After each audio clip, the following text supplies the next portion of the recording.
Welcome to Aranya success science classes. आज हम लोग क्लास 10 का चैप्टर प्रकाश परावर्तन और अपवर्तन में से प्रकाश का अपवर्तन के बारे में जिक्र करने वाले हैं। तो प्रकाश के अपवर्तन को जानने के लिए मैंने आपके लिए यहाँ पर दो चित्र बनाए हुए हैं। ये पहला चित्र जिसमें एक गिलास है और ऊपर से टॉर्च से लाइट डाला जा रहा है। ऐसा करने पर हम लोगों को प्रकाश किरण पुंज सीधी रेखा में गमन करती हुई नजर आ जाती है। लेकिन जैसे ही हम लोग दूसरे चित्र के बारे में जिक्र करते हैं, प्रकाश किरण को अगर तिरछा डाला जा रहा है, टॉर्च का लाइट अगर तिरछा पड़ रहा है, पानी के सतह से टकरा रहा है, तो उसके बाद वो मुड़ी हुई प्रतीत होती है। तो प्रकाश जब एक माध्यम से दूसरे माध्यम में गमन करता है और मुड़ जाता है, प्रकाश के इस प्रकार मुड़ने की घटना को हम लोग प्रकाश का अपवर्तन कहते हैं। इसी का डिफिनेशन है, प्रकाश की किरणों के एक पारदर्शी माध्यम से दूसरे पारदर्शी माध्यम में जाने की दिशा का परिवर्तन को हम लोग प्रकाश का अपवर्तन कहते हैं। मतलब जब एक माध्यम से दूसरे माध्यम में गमन करती है तो प्रकाश किरणें क्या होती है, मुड़ जाती है, और इस प्रकार मुड़ने की घटना को हम लोग प्रकाश का अपवर्तन कहते हैं। तो प्रकाश का अपवर्तन होता है, तो क्या कारण है इसका कि प्रकाश का अपवर्तन होता है? तो भिन्न भिन्न माध्यमों में, जैसे यहाँ पर वायु माध्यम था और यहाँ पर पानी माध्यम था, तो भिन्न भिन्न माध्यमों में प्रकाश की चाल भिन्न भिन्न होती है। प्रकाश की चाल भिन्न भिन्न होती है, जिसके कारण प्रकाश का अपवर्तन हो पाता है। तो प्रकाश की चाल कितनी होती है? तो निर्वात में 3 × 10⁸ मीटर पर सेकेंड ये प्रकाश की चाल है निर्वात में। अब बात करते हैं माध्यम के बारे में। कौन सा माध्यम होता है पारदर्शी माध्यम? पारदर्शी तो बहुत सारा माध्यम है। ये वायु भी आपका पारदर्शी माध्यम है, ये पानी भी आपका पारदर्शी माध्यम है। तो माध्यम कितने प्रकार के होते हैं? तो माध्यम दो प्रकार के होते हैं। एक होता है आपका सघन माध्यम, दूसरा होता है विरल माध्यम। सघन माध्यम किसको कहते हैं? तो वैसा माध्यम जिसमें प्रकाश की चाल कम होती है।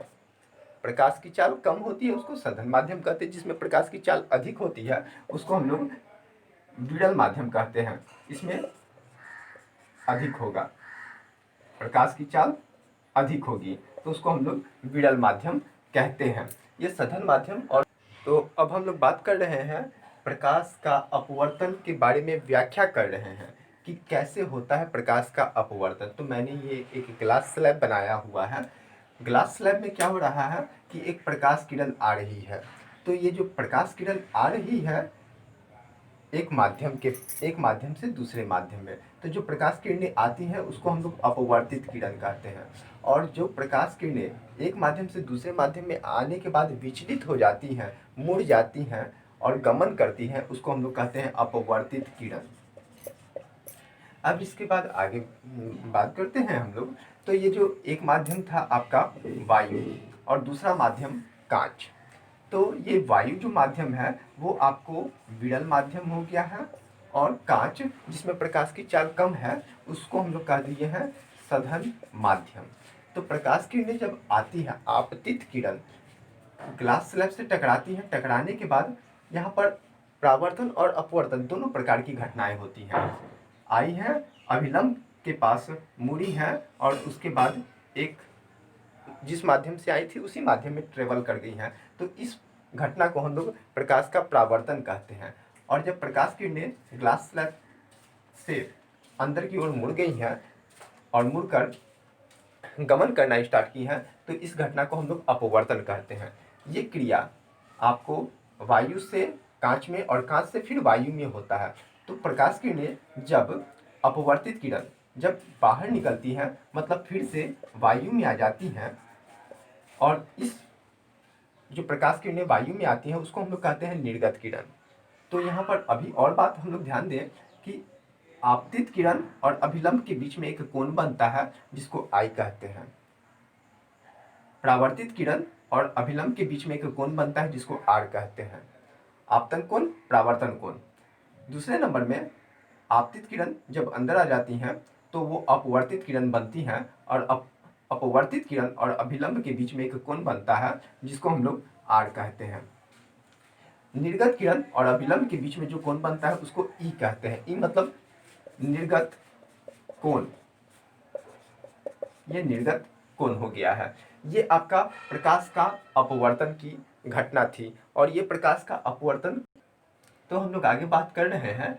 तो ये तो निर्गत किरण था, निर्गत कौन था, आपतित किरण था, अपवर्तित आपतित किरण था, अपवर्तित किरण था, यहाँ पर आपतन कौन था, परावर्तन कौन था, ये निर्गत कौन था। अभी हम लोग और बात करना स्टार्ट करते हैं। अगर ये कांच नहीं रहता और तो प्रकाश किरणें मतलब आपतित किरणें क्या होती कि वो अपने सीधी रेखा में गमन करती ऐसा।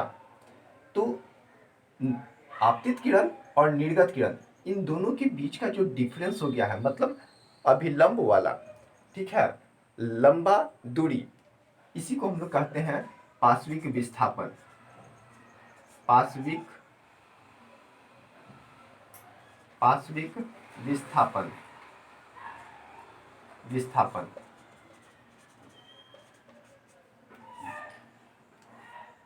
आपतित किरण और निर्गत किरण के बीच का जो लंबवत दूरी है, इसको हम लोग कहते हैं पार्श्विक विस्थापन। तो अब हम लोग बात कर रहे हैं अपवर्तनांक के बारे में। अपवर्तनांक किसे कहते हैं?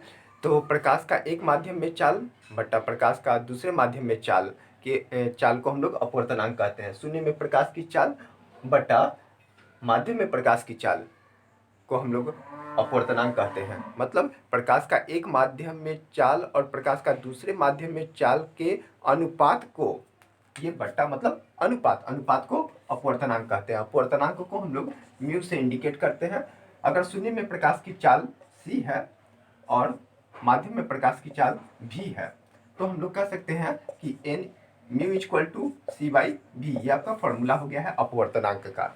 अभी हम लोग और बात करते हैं। अगर मान लीजिए अपवर्तनांक हमको निकालना है कांच का अपवर्तनांक निकालना है। अगर हम लोगों को अपवर्तनांक निकालना है तो शून्य में प्रकाश की चाल 3 × 10⁸ मीटर पर सेकेंड, माध्यम में प्रकाश मतलब कांच में प्रकाश की चाल 2 × 10⁸ metre per second equal to 3/2 equal to 1.5। ये हो गया है अपवर्तनांक किसका? तो कांच का अपवर्तनांक 1.5 हो गया है।